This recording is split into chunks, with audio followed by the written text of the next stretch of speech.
Well, today we are going to look at the topic, how to stop bad habits and start good ones. And if you want to stop a bad habit, one of the easiest ways to do it is to start a good one to replace it. So they're somewhat interconnected.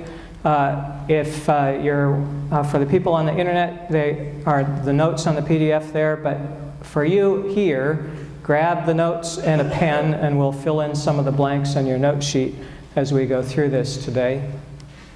Mahatma Gandhi was supposedly approached by a woman who was distraught because her son was eating too much sugar, and so she walked a long, long ways to get to Mahatma Gandhi to ask him to tell her son to stop eating so much sugar.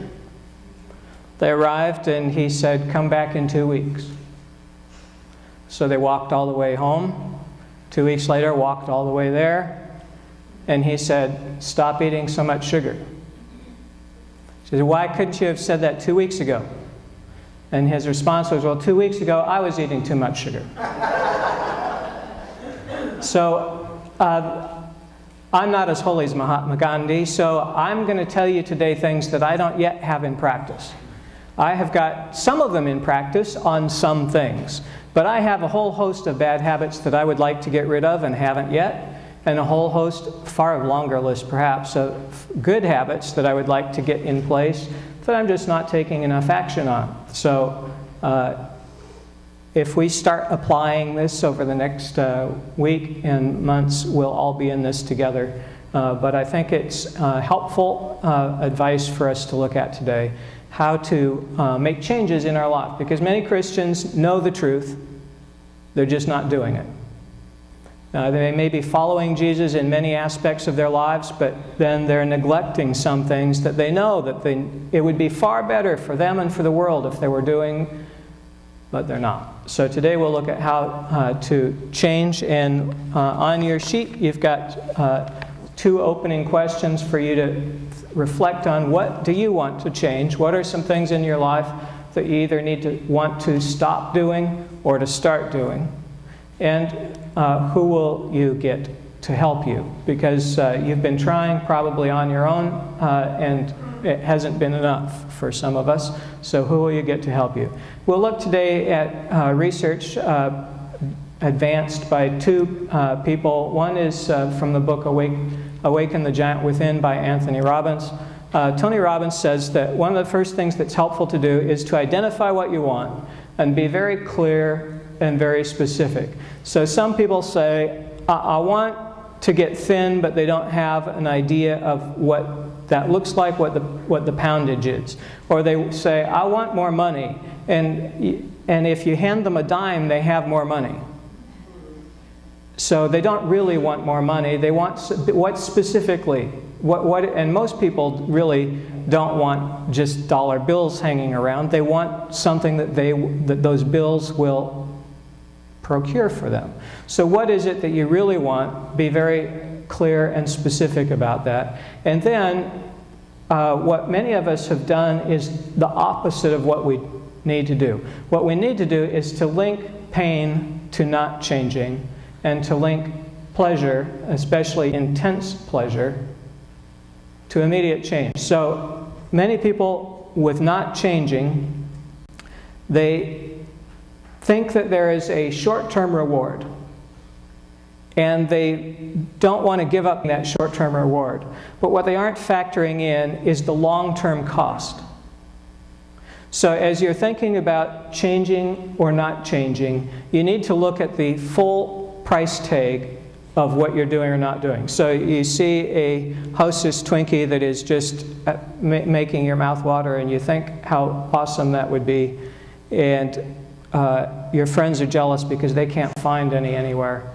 And you're certain that this will give you pleasure. But in 5 years, after eating one every day or hour or whatever your pattern is, are you going to be happy with the consequences? So if it's something small, it may not have an immediate impact, but it will over your lifetime have an impact. So the things that you're doing, are you not only happy with the short-term payout, but are you happy with the long-term consequences? And if you're not, you need to link pain to the idea of not changing. Knowing that if I continue in this behavior, I am going to wind up however you don't want to be. You link intense pain to not changing, and you link pleasure. You recognize what it will be when you achieve what you want. Once you're running those 6 miles a day, or whatever it is that's your hope, what will be the benefits? So you link pleasure to the change. And then you interrupt the pattern when it's occurring. Many of us, in the middle of whatever it is we want to change, we repent afterwards. Oh, I'm so sorry I swallowed that, or I ate that, whether it's a thought or actually a piece of food or whatever it is. I'm so sorry, but what you need to do is interrupt it at the moment that it's occurring. And for many of us, we could figure this out in advance. If your thing that you want to get rid of is eating a deep fat fried donut, you know that most of the time, some of you are thinking, oh, I'm so hungry now.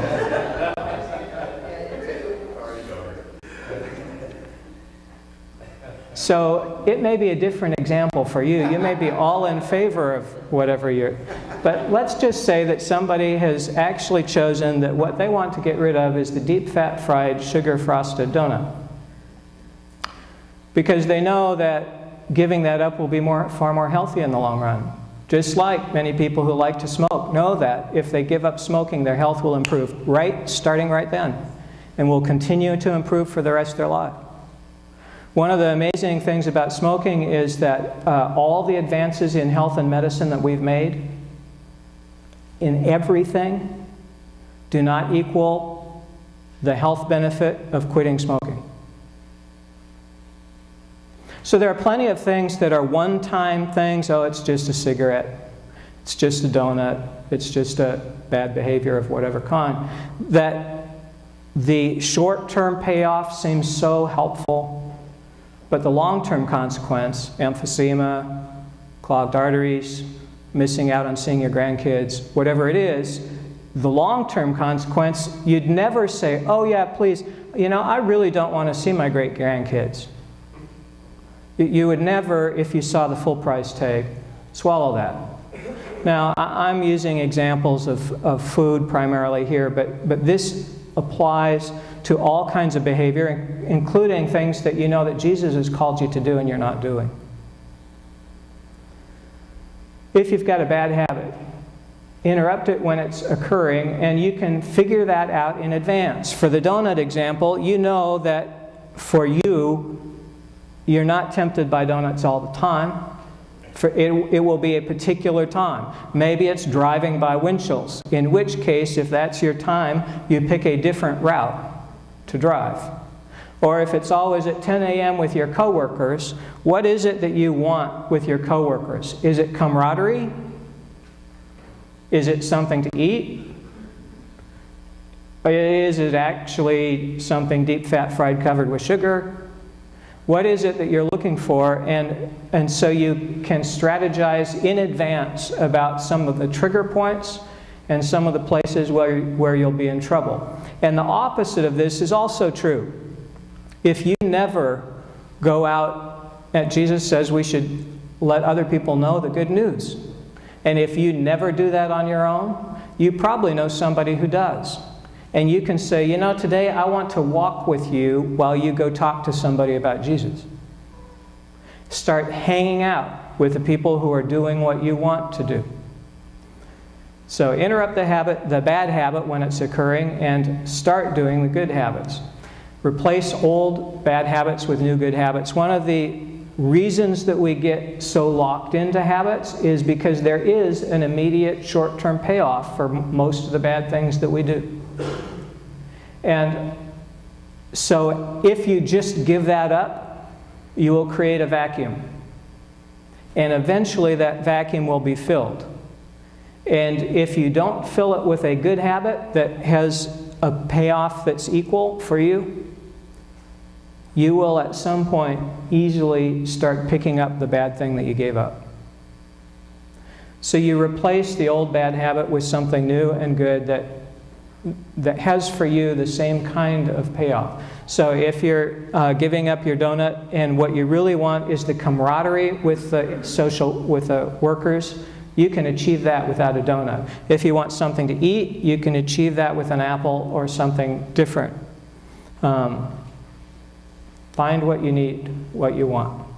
Second book we're going to use as reference today is called Change Anything by Carrie Patterson and a host of other researchers. They have many of the same points as what we've just outlined, plus I'm going to talk about a few more that they outline. One is that it's helpful to get immediate feedback against a clear standard. So if your goal is far out in the future, there's a process for how to get there. And it involves small steps along the way. So what are some of those small steps? And give yourself immediate feedback on the small things that you could be doing. Clear standard, what is it? And get immediate feedback. Bad habits, they say, are almost always a social disease. You tend to reflect the people who are like you. It won't determine you. You can have a friend who is doing things that are not good. You can be in a neighborhood that's doing things that's not good and not necessarily pick up their bad habits.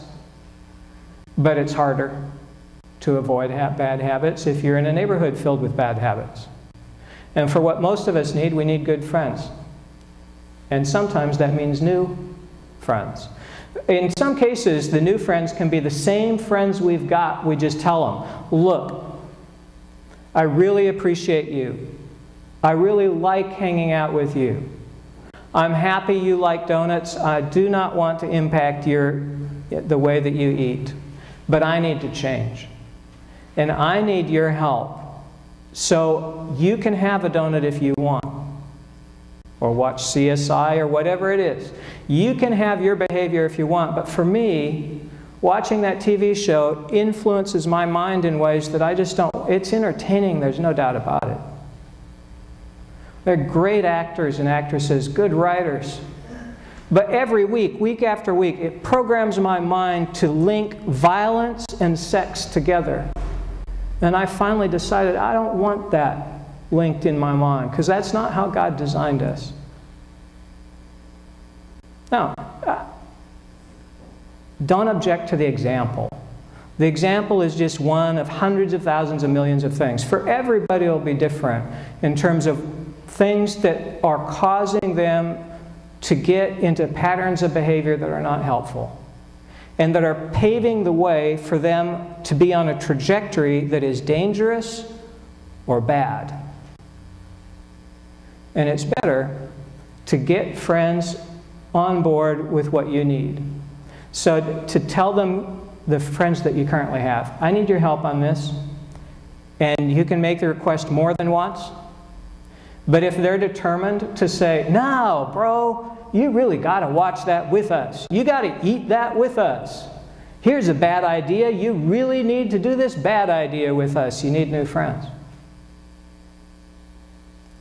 One of the things that happens when you start hanging out with new friends is that you get to watch others taking the action that you desire. So if you're not, you know that Jesus, one of the main things he taught his disciples to do was to pray for others for healing. But you're too shy. So, as a consequence, all the sick people around you stay sick. And they don't know, because they've never heard of Jesus. They don't know that it's your fault they're sick, because you're not following Jesus and praying for the sick, healing them. But if you find somebody you might have to go to a different church and say, can I hang out with your healing team? You might have to go to a new community. I need to learn something about the stock market that makes more sense than what I currently know. Whatever it is, you find people who are moving in the area that you want to move in. but pick people who are doing a good job of it. Watch others who are taking the action that you desire. That's why researchers have found if you hang out with people who have bad habits, you're likely to pick them up. Not predestined, not predetermined, but likely. So you hang out with people who are doing the kinds of things you want to do.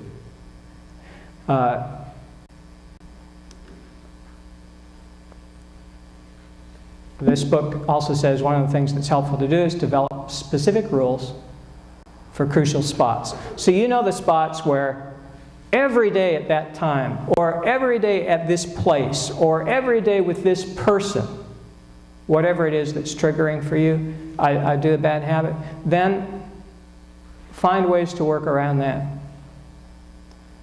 At that time, I'm going to be somewhere else. I'm not going to go by that place. With that person, I'm going to do something different.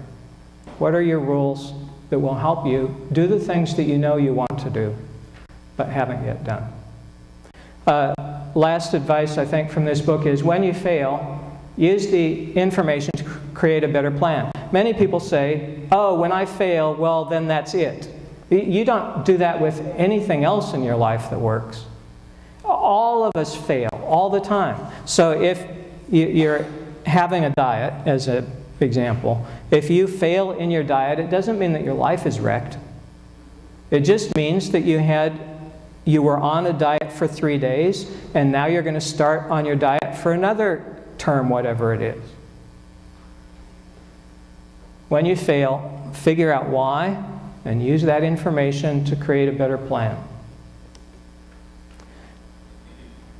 We don't have time to talk through the whole context of this. Jesus told his disciples what he wanted them to do as they were launching out into ministry, and it was a specific word for a particular people at a particular time.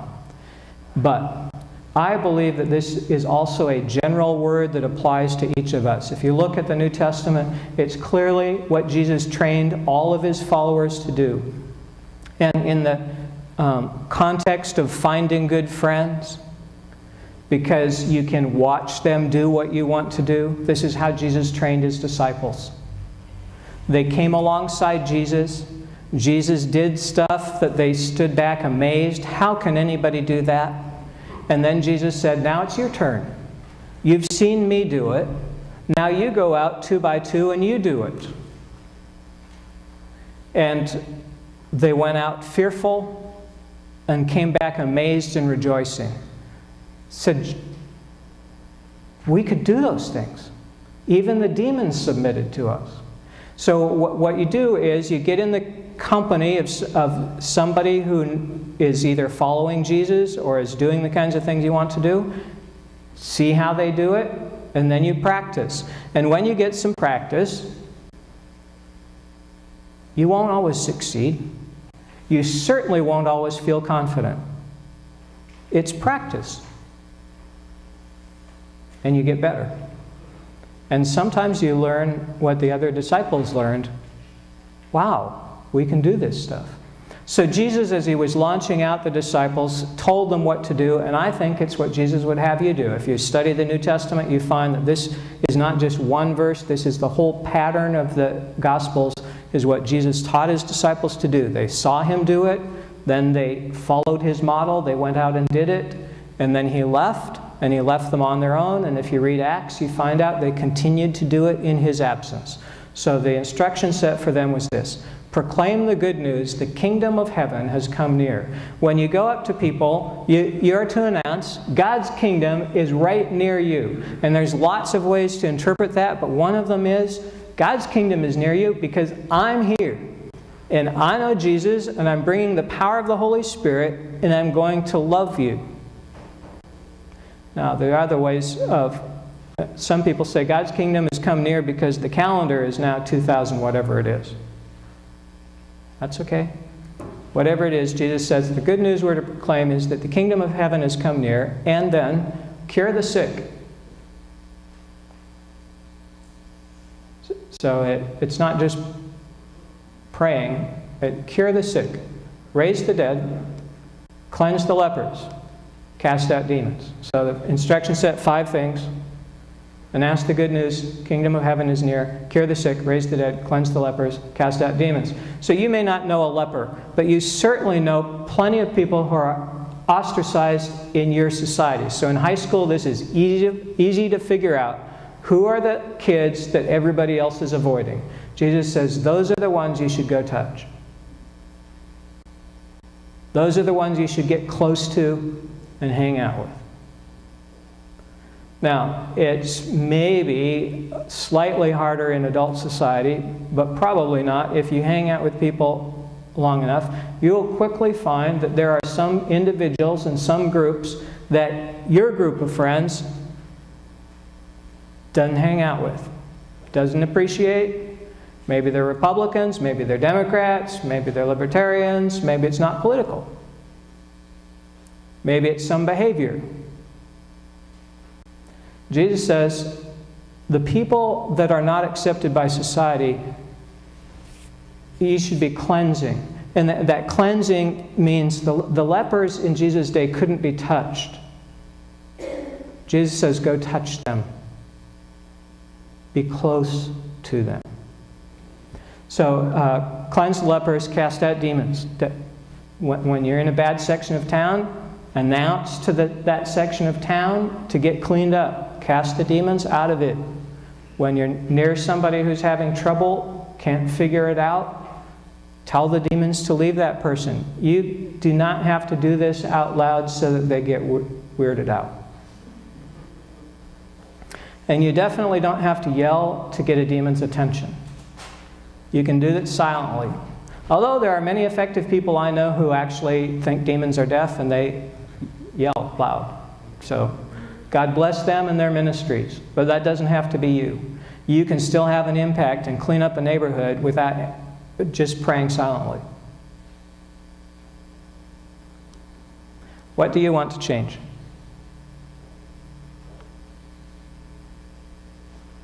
What is it about yourself? If it's something physical, my nose is too big. If that's the kind of thing you're thinking about, that's not a nose problem, that's an attitude problem.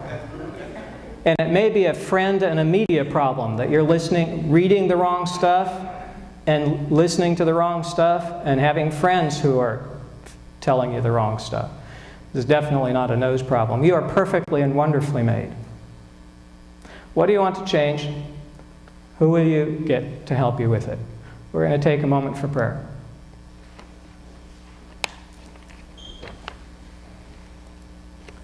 So God, some of us have already written stuff down on our sheet of things that we want to change. Others of us haven't written it down, but we know what it is.